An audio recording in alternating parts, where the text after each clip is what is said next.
الرحیم الحمد لأہلہ والصلاة علی اہلہا۔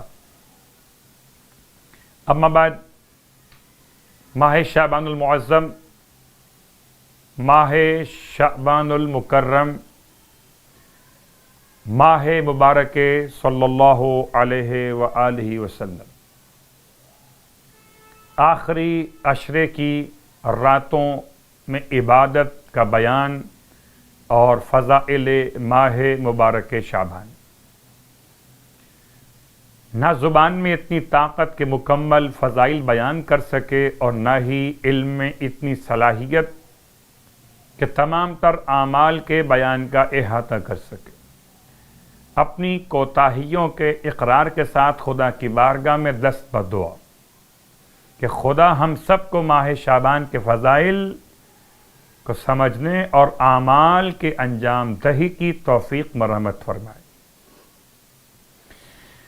اور ماہ مبارک شعبان کی مخصوص صلوات شعبانیہ کا بالکل آخری جملہ آج آپ کی خدمت میں ارشاد فرماتے ہیں مولا امام سجاد علیہ السلام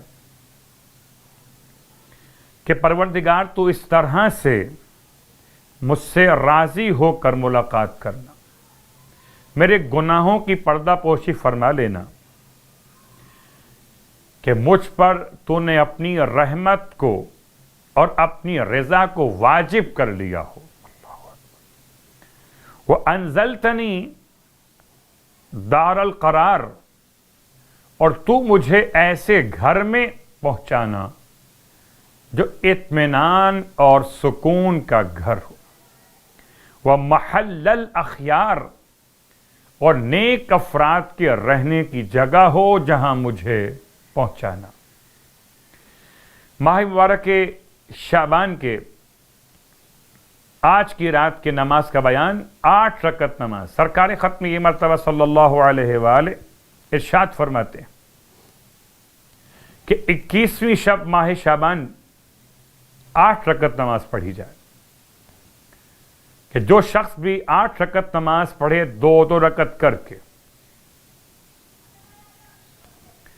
اس طرح سے کہ ہر رکعت میں الحمد کے بعد سورہ اخلاص، فلق اور ناس، یہ 3 سورے 4 قل میں سے، ان میں سے ہر ایک کو ایک مرتبہ پڑھے، بس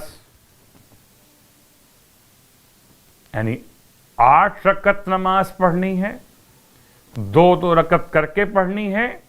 نماز کی نیت 21ویں ماہ شعبان کی شب کی نماز 2 رکعت، پھر 2 رکعت، تو یہ 8 رکعت نماز قربتاً الی اللہ۔ ہر رکعت میں الحمد کے بعد اخلاص، فلق اور ناس، ان میں سے ہر ایک سورہ ایک مرتبہ ہی پڑھنا ہے۔ خداوند عالم اس کے ثواب میں عطا فرمائے گا کہ جتنے آسمان کے ستارے ہیں، اللہ اکبر، کتنے ستارے ہیں آسمان کے، گنتی نہیں معلوم، ایک اندازہ کہ بے شمار ستارے، اتنی تعداد میں نیکیاں لکھے گا اس نماز گزار کے لیے، اور اتنی ہی تعداد میں اس کے درجات بلند کرے گا، اور اتنی ہی تعداد میں اس کی برائیوں کو مٹائے گا۔ ماہ شعبان کے روزوں کا بیان اللہ کے حبیب صلی اللہ علیہ وآلہ وسلم ارشاد فرماتے ہیں کہ جو شخص ماہ مبارک شعبان کے 21 روزے رکھ لے، فرشتے اسے خوش آمدید کہیں گے اور اپنے پر اس کے جسم پر ملیں گے۔ سبحان اللہ۔ خدا ہم سب کو ماہ مبارک شعبان کے صیام اور قیام کی توفیق عطا فرمائے۔ الہیہ